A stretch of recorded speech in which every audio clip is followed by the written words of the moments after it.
जय हिंद दोस्तों, स्वागत है आप सभी का एक बार फिर से BK study corner YouTube channel में। आइए मेरे भाई, आप सभी डेली स्टूडेंट के लिए अगला आपका प्रीवियस ईयर वाला प्रैक्टिस सेट 7वां लेकर आ चुके हैं और 2/4/2024 वाला ये सेकंड शिफ्ट वाला है। तो चलिए शुरुआत करते हैं इसकी। और ये एक बार पिछले साल भी हम ये करा चुके हैं। कुछ ऐसा प्रैक्टिस सेट है जो कि हम पिछले साल करा चुके हैं, लेकिन फिर भी वो वीडियो वापस से अब नोटिफिकेशन उसका कई सारे नए स्टूडेंट के पास पहुँचेगा नहीं, इसलिए हम यही कोशिश कर रहे हैं कि वापस इसको एक बार करवा ही देते हैं, एक तरफ से सबको करा ही देते हैं ना। तो चलिएगा, यहाँ पर कह रहा है कि महोजस्वी का संधि विच्छेद क्या हो जाएगा। महोजस्वी का संधि विच्छेद कहेंगे सर महा जोड़ ओजस्वी, ये हो जाएगा इसका संधि विच्छेद। करेक्ट आंसर ऑप्शन ए होगा। अगला देखिएगा, कहता है चतुरानन में बताइए कौन सा समास है। चतुरानन किसको कहता है पता है? ब्रह्मा जी को कहता है। चार आनन माने कि चार सिर वाला ब्रह्मा जी को कहा जाता है। और देवी देवता वाला जितना चीज़ आता है ना, वो बहुव्रीहि समास के अंतर्गत चला जाता है। तो डी आपका आंसर हो जाएगा। नेक्स्ट क्वेश्चन देखिएगा, कहते हैं नील गगन में बताइए यहाँ पर कौन सा समास है। नील गगन में, तो नील गगन माने नीला है जो गगन, यानी क्या दिखा रहा है? गगन की विशेषता, आसमान की ये विशेषता दिखा रहा है। तो विशेषता वाला कर्मधारय समास के अंतर्गत आता है। करेक्ट आंसर ऑप्शन यहाँ पर सी। अच्छा, ये है गद्यांश वाला, तो क्वेश्चन पढ़ते हैं पहले। क्वेश्चन कह रहा है कि पांडव युद्ध टालने के लिए किस हद तक समझौते करने को तैयार थे। अच्छा, ये आपको यानी कि गद्यांश से पूछ रहा है। तो यहाँ पर अब हम लोग को क्या करना है, गद्यांश पढ़ लेना है एक बार, ठीक है। तो चलिए गद्यांश को देख ही लेते हैं। कहता है मैत्री की राह बताने को, सबको सुमार्ग पर लाने को, दुर्योधन को समझाने को, भीषण विध्वंस बचाने को, भगवान हस्तिनापुर आए और पांडव का संदेशा लाए। क्या संदेशा लाए? दो न्याय अगर तो आधा दो, पर इसमें भी यदि बाधा हो तो दे दो केवल 5 ग्राम, रखो अपनी धरती तमाम। देखिए यही वाला आंसर है। कहता है तो दे दो केवल 5 ग्राम। ये किसका कहना है? पांडव का संदेशा है। क्या कह रहा है कि यदि दो न्याय तो अगर आधा दो, पर इसमें भी यदि बाधा हो तो केवल लास्ट में अंतिम तक कम से कम केवल 5 ग्राम दे दो। अब ग्राम मतलब ये तोलने वाला चीज़ नहीं है, ग्राम में ये 5 गांव मांग रहा है ना। देखिए ऑप्शन में आपको दे रखा है यहाँ पर। कहता है पांडव जो है युद्ध टालने के लिए किस हद तक समझौता करने के लिए तैयार था। कहेंगे सर 5 गाँव को लेकर के ये समझौता करने को तैयार थे। डी आंसर होगा आपका, ठीक है। अगला क्वेश्चन देखिएगा, यहाँ पर कह रहा है कि हम लोग दिल्ली घूमने आए और वहाँ 4 दिन रहे। यह किस वाक्य का उदाहरण है? देखिए दो जो है स्वतंत्र उपवाक्य यदि एक दूसरे से जुड़े हुए हों, यहाँ देख रहे हैं और शब्द लगा हुआ है, ये भी एक उपवाक्य है, एक अलग अर्थ इसका निकलता है पूरी तरह से। हम लोग दिल्ली घूमने गए, ये एक वाक्य है, और वहाँ 4 दिन रहे, ठीक है। अब ये यदि इसको हटा ही देते हैं पूरी तरह से, फिर भी हम ये बोल सकते हैं वहाँ 4 दिन रहे, ये एक वाक्य। देख रहे हैं इसमें भी सब्जेक्ट है, ऑब्जेक्ट है। इसमें भी देखिए शुरुआत में सब्जेक्ट है, हम लोग सब्जेक्ट हो गया, बाकी चीज़ें ऑब्जेक्ट है ना। तो पूरी तरह से दोनों एक एक वाक्य है, जिसको हम लोग दोनों एक साथ ऐड कर दिए तो उपवाक्य के तौर पर लेते हैं। तो ऐसा स्थिति जहाँ पर हो उसको हम लोग बोलते हैं संयुक्त वाक्य, ठीक है। संयुक्त वाक्य, यहाँ पर सी आपका आंसर हो जाएगा। 2 उपवाक्य यदि एक साथ जुड़े हुए हों स्वतंत्र रूप से, तो उसको हम लोग क्या बोलते हैं? संयुक्त वाक्य। अगला देखिएगा, कहता है अमाउंट आउटस्टैंडिंग के लिए सही परिभाषित शब्द क्या हो जाएगा, बताइए। अमाउंट आउटस्टैंडिंग, देखिए इसका मतलब होता है बकाया राशि, मैंने बचल पैसा है ना, बचा हुआ पैसा। चलिए अगला क्वेश्चन देखिए, कहते हैं निम्नलिखित में से सकर्मक क्रिया का उदाहरण। आपको पिछले साल बताए थे, ये सकर्मक क्रिया वाला अभी तक तो नहीं आया था, क्वेश्चन आज आया है। तो नए स्टूडेंट जितना है सबको बता देते हैं कि ये क्या शब्द आप लगाइएगा। जैसे ही सकर्मक क्रिया कर्मक क्रिया है ना, तो क्या शब्द लगाइए, और मीनिंग यदि निकल रहा हो तो इसका मतलब सकर्मक, नहीं मीनिंग निकल रहा तो अकर्मक। कैसे? जैसे कहे राम हंसता है, तो बीच में आप लगाइए क्या शब्द, क्वेश्चन बनाइए इसका कि राम क्या हंसता है। कोई सेंस बन रहा है इसका? नहीं बन रहा। क्या हंसता है, कोई सेंस नहीं बन रहा है, तो अकर्मक क्रिया इसको कहेंगे। यहाँ पूछ रहे हैं सवाल में कि सकर्मक क्रिया क्या है, ये आपको पूछा गया। अगला देखिए, कहते हैं पक्षी उड़ता है, बीच में लगाइए क्या, पक्षी क्या उड़ता है, कोई सेंस बनता है? नहीं। राहुल सो रहा है, बीच में लगाइए क्या, राहुल क्या सो रहा है, कोई सेंस बन रहा है? नहीं। लेकिन यहाँ पर देखिए अंजलि पत्र लिखती है, इसमें तो ऑब्जेक्ट दे ही दिया है कि अंजलि क्या लिख रही है, पत्र लिख। अगर आप यहाँ पर क्या शब्द लगा भी देते हैं कि अंजलि क्या लिखती है, तो कह तो रहा है कि पत्र लिखती है। और नहीं भी रहता ना, सिर्फ कहता ना कि अंजलि लिखती है, तो इसका मतलब आपको ये लगाना है कि हाँ भाई पत्र लिखती है, कुछ ना कुछ तो वो लिखता ही होगा।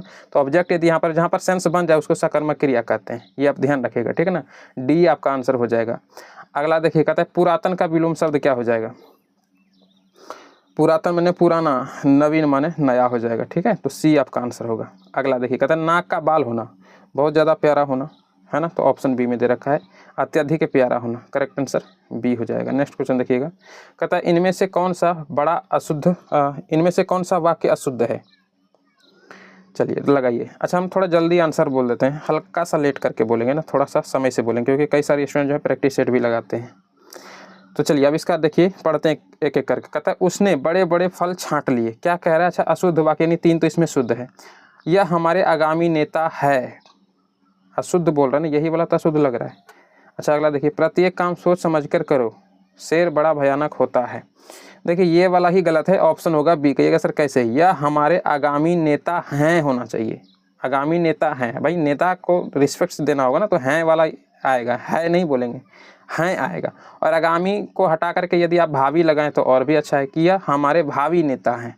या आगामी भी है तो ठीक है, लेकिन आपको हैं यहाँ पर लगाना होगा, तो बी आंसर होगा। अगला देखिएगा, कहता है संज्ञा का कार्य करने वाले पद समूह को क्या कहते हैं? तो संज्ञा पदबंध बोलेंगे, सिंपल है, शब्द से ही स्पष्ट है, तो ए आंसर होगा। अगला देखिएगा, कहता है कि क्रिया के जिस रूप से भाव की प्रधानता होती है क्या कहलाती है? क्रिया के जिस रूप से भाव की प्रधानता होती है उसे भाववाची कहते हैं। ऑप्शन आपका सी हो जाएगा आंसर। नेक्स्ट क्वेश्चन कहता है शुद्ध वाक्य बताइए। आपका कलेजा में साहस नहीं है, बिल्कुल गलत है। आपके कलेजे में ऐसा होना चाहिए, आपका कलेजा तो गलत है। वह पुस्तक को और किसी के हाथ ना दीजिए, बिल्कुल अशुद्ध लग रहा है सुनने में। उसने उनके गले में एक गेंदे की माला, अच्छा एक गेंद का माला नहीं होता है, गेंद कई सारे गेंद को मिलाएंगे तब जाकर के माला, चाहे फूल की माला हो या गेंद की माला हो, किसी भी चीज़ का माला बनाएंगे तो बहुत सारा संख्या में लगाना होता है। एक गेंद का कैसे कोई माला बना सकता है? तो गलत है। जीवन में सच्चा मित्र विरले ही मिलता है ना, ये सही है। विरले माने समझते हैं क्या? विरले माने बहुत मुश्किल से, तो जीवन में सच्चा मित्र बहुत मुश्किल से ही मिलता है, ये कहना बिल्कुल सही है ना। तो ऑप्शन डी आपका सही जवाब हो जाएगा, शुद्ध है ये वाक्य। अगला देखिएगा, कह रहा है कि शब्द का प्रसिद्ध अर्थ देने वाला शब्द शक्ति क्या कहलाता है? क्या कहलाएगा? कहेंगे सर उसको हम लोग बोलते हैं अभिधा। शब्द का प्रसिद्ध अर्थ देने वाला शब्द शक्ति अभिधा कहलाता है, याद रखिएगा। अगला क्वेश्चन देखिएगा, कहता है मुख्यार्थ और लक्ष्यार्थ के की अपेक्षा अधिक सूक्ष्मता और रमणीयता किस अर्थ में रहती है? तो भाई मेरे ये रहता है किसमें? कहेंगे सर व्यंग्य, यानी कि व्यंग्यार्थ में रहता है, या फिर ये कहें कि व्यंजना शब्द शक्ति में। तो व्यंजना शब्द शक्ति का ही एक भाग है, व्यंग्य के रूप में भी इसका जो है आंसर मिलता है। डी आपका आंसर होगा यहाँ पर, ठीक है। जैसे यहाँ पर लक्षणा है, अविदा है, तो यहाँ पर व्यंजना भी होना चाहिए। व्यंजना लिख करके व्यंग लिखा हुआ है। बोलने का जो है ना तरीका होता है उसको व्यंग बोला भी जाता है, इसलिए व्यंजना ना लिख करके व्यंग लिख दिया है। तो ये तब सभी को पता होगा, डी आंसर होगा। अगला देखिएगा, यहाँ पर कह रहा है कि काव्य में जहाँ शब्द के कारण रमणीयता हो और शब्द परिवर्तन से काव्य सौंदर्य क्षीण हो जाए, क्या कहलाता है? देखिए ये ना शब्दालंकार का ही परिभाषा है। अगर पूछे ना शब्दालंकार किसे कहते हैं, तो काव्य में जहाँ शब्द के कारण रमणीयता और शब्द परिवर्तन के कारण सौंदर्य क्षीण हो जाए, वही कहलाता है क्या? शब्दालंकार। तो करेक्ट आंसर ऑप्शन सी होगा। अच्छा अर्थालंकार किसको कहते हैं? तो इसका भी परिभाषा आप लिख लीजिए, हो सकता है पूछ ले कि अर्थ चमत्कार को आधार मानकर जब बनाया गया कोई अलंकार हो तो उसको हम लोग कहते हैं अर्थ अलंकार। ये इसी से मिलता जुलता है, अर्थ चमत्कार को आधार मान करके, तो उसको हम लोग बोलेंगे अर्थ अलंकार। और उभयालंकार किसको बोलेंगे? तो उभय से ही पता चलोगे कि दोनों चीज़, माने कि जिसमें शब्दालंकार और अर्थालंकार दोनों गुण मौजूद हो, उसको हम लोग उभयालंकार बोलेंगे, ठीक है। और भावालंकार कुछ नहीं होता, ये होता ही नहीं, भावालंकार एग्जिस्ट नहीं करता है। तो ऑप्शन यहाँ पर आपका सी होगा, ठीक है। भावालंकार कोई अलंकार नहीं होता है। अगला देखिएगा, कहता है जहाँ अप्रस्तुत का प्रस्तुत में निषेध रहित आरोप किया जाए वहाँ कौन सा अलंकार? अच्छा निषेध रहित माने निषेध नहीं है, अलगाव ना हो, तो कौन सा अलंकार हो जाएगा? कहेंगे सर फिर तो रूपक अलंकार होगा। तो बिल्कुल ऑप्शन ए आपका यहाँ पर सही है। अगला क्वेश्चन देखिएगा, कहता है उपमेय तथा उपमान को एक मान लिया जाए। ये तो करा चुके हैं, कोई अंतर ही ना हो तो वही तो ये भी हो जाएगा ना, रूपक अलंकार ही बोलेंगे इसको, है ना। अगला क्वेश्चन देखिएगा, यहाँ पर कह रहा है कि खिले हजारों चांद तुम्हारे नयनों के आकाश में कौन सा अलंकार है? बताइए। खिले हजारों चांद तुम्हारे नयनों के आकाश में, देख रहे हैं नयनों के आकाश, यानी कि नयन को आकाश का तुलना किया गया है, कौन सा अलंकार होगा? कहेंगे सर यहाँ पर भी हो जाएगा रूपक अलंकार। करेक्ट आंसर ऑप्शन आपका बी हो जाएगा। अगला क्वेश्चन देखिए, कहता है कि खंजरीर नहीं लखी परत कुछ दिन सांची बात, बाल द्रगन समहीन को करण मानो जप जात तप जात। देखिए मानो शब्द यहाँ पर मिला, कहेंगे सर उत्प्रेक्षा अलंकार हो जाएगा, ऑप्शन बी। अगला देखिएगा, कहता मैं अंधा भी देख रहा हूँ रोती हो तुम रोती हो।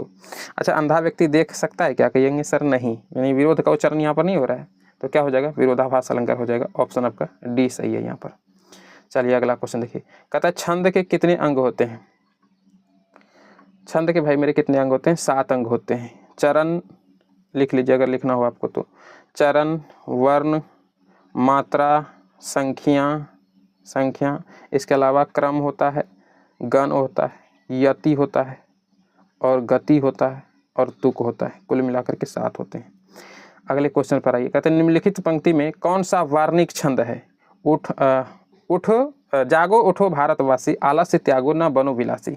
इसमें कौन सा वार्णिक छंद है? तो इसका आंसर हो जाएगा ऑप्शन ए, इसमें इंद्र वज्रा वार्णिक छंद है। ए आपका आंसर होगा। अगला क्वेश्चन कहता है काव्य अलंकार सूत्रवृत्ति ये किसकी रचना है? यह आचार्य वामन जी का रचना है। करेक्ट आंसर ऑप्शन ए होगा, इसको भी याद रखिएगा। अगला क्वेश्चन देखिए, कहता है अभिनव गुप्त के अनुसार रस के कितने प्रकार हैं? अभिनव गुप्त के अनुसार रस के 9 प्रकार हैं। एक रति रस, हास्य रस, क्रोध रस, उत्साह रस, विस्मय रस, जुगुप्सा रस, शांत रस और निर्वेद रस। ठीक है ना, ए आपका आंसर होगा। यहाँ से करते हैं हम लोग साइंस को स्टार्ट। देखिएगा सवाल पूछ रहा है आपका क्या, इसको थोड़ा और बड़ा ही कर लेते हैं, है ना। सवाल कह रहा है कि खाद्यान्नों जैसे कि गेहूं, चावल, मक्का, बाजरा और ज्वार, ये सब हमें मुख्य रूप से इसमें हमको क्या मिलता है? तो इसमें हमें क्या मिलता है? मुख्य रूप से कार्बोहाइड्रेट की प्रचुर मात्रा मिलती है। ए आपका आंसर हो जाएगा। अगला क्वेश्चन देखिए, कहते हैं नीचे दिया हुआ समीकरण किस प्रकार का अभिक्रिया है? तो भाई मेरे यहाँ पर है द्विविस्थापन अभिक्रिया। द्विविस्थापन अभिक्रिया किसको कहते हैं?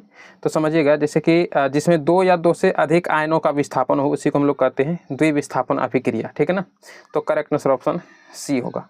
अगला क्वेश्चन देखिए, कहते हैं निम्नलिखित में से किसे फल पकाने के लिए हम लोग प्रयोग करते हैं?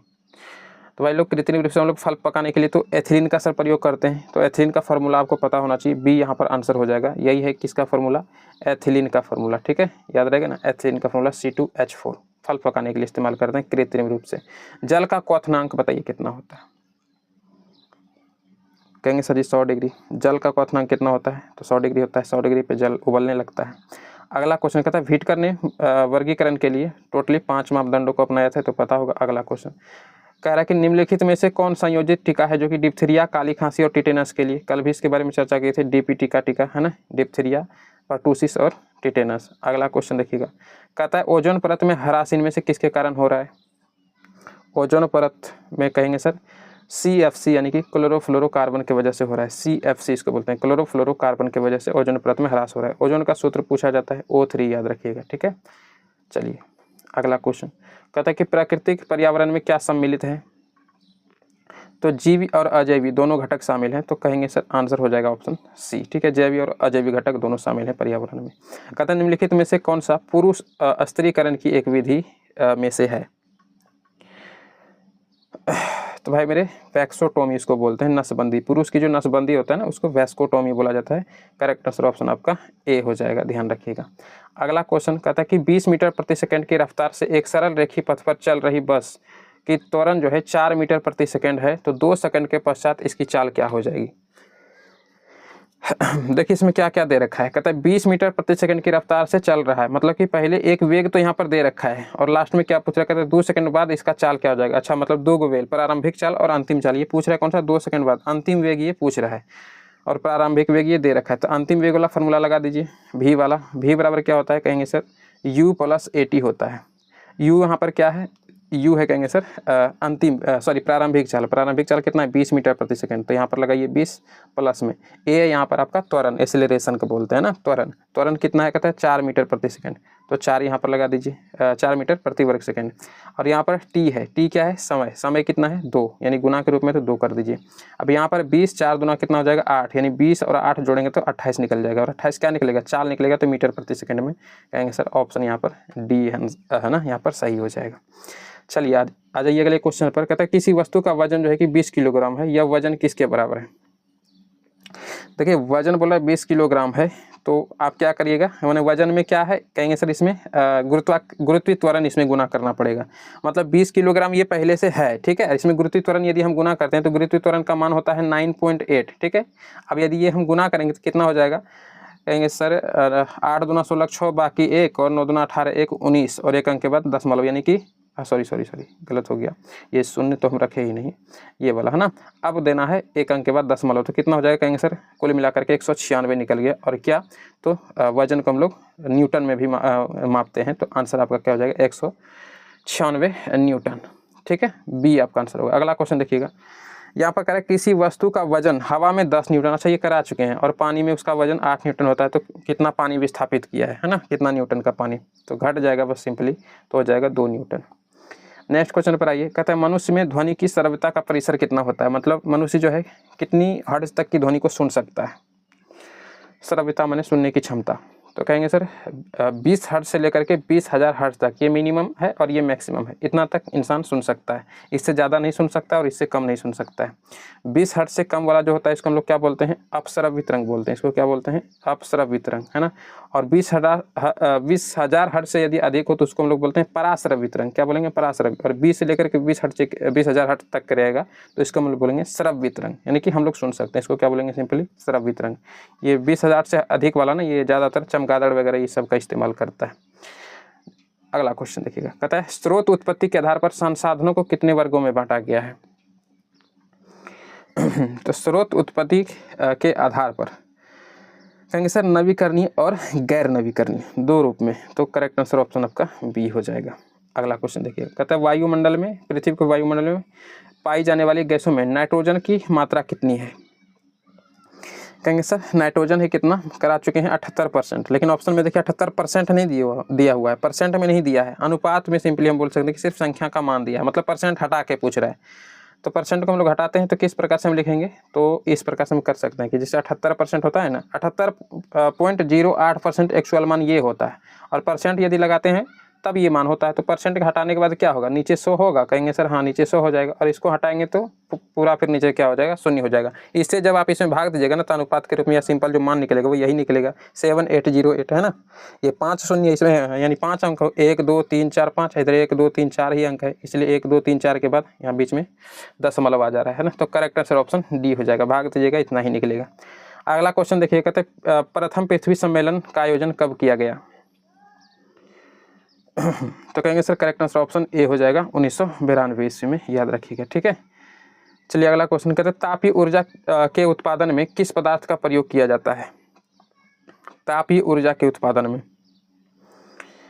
किस पदार्थ का उपयोग करते हैं, कहेंगे सर कोयला का उपयोग किया जाता है, ऑप्शन बी हो जाएगा करेक्ट आंसर। खैर इसके ऊपर अभी काफ़ी रिसर्च भी चल रहा है ना कि कोयला वगैरह का ज़्यादा इस्तेमाल ना हो।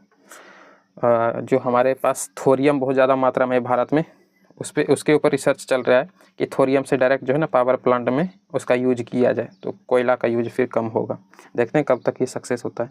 यहाँ पर कह रहा है विद्युत ऊर्जा की वाणिज्यिक इकाई क्या है। विद्युत ऊर्जा की वाणिज्यिक इकाई कहेगा सर करा चुके हैं, यूनिट होता है ना, यूनिट को हिंदी में इकाई कहते हैं, या फिर इस प्रकार से आप यूनिट लिख लीजिए, है ना। तो आंसर सी हो जाएगा। अगला क्वेश्चन देखिएगा, चित्र में प्रदर्शित विद्युत परिपथ के बिंदु ए तथा बी के बीच समतुल्य प्रतिरोध क्या हो जाएगा। अच्छा समतुल्य प्रतिरोध पूछ रहा है, इसको थोड़ा छोटा कर लेते हैं। देखिए समझिएगा, जैसे यहाँ से हम लोग करंट दे रहे हैं, ठीक है, और आगे आते आते जितना मात्रा में करंट जा रहा है यहाँ तक तो आ रहा है, लेकिन यहाँ से उसको दो रास्ता मिल रहा है, एक इधर चला जा रहा है, एक इधर चला जा रहा है। तो मतलब अब आपको ये न्यूट्रल, अभी इसका मान नहीं ऐड करना है। अब ये समझिए कि डायरेक्ट यहाँ से हम करंट दे रहे हैं, आपको ये मान करके चलना है।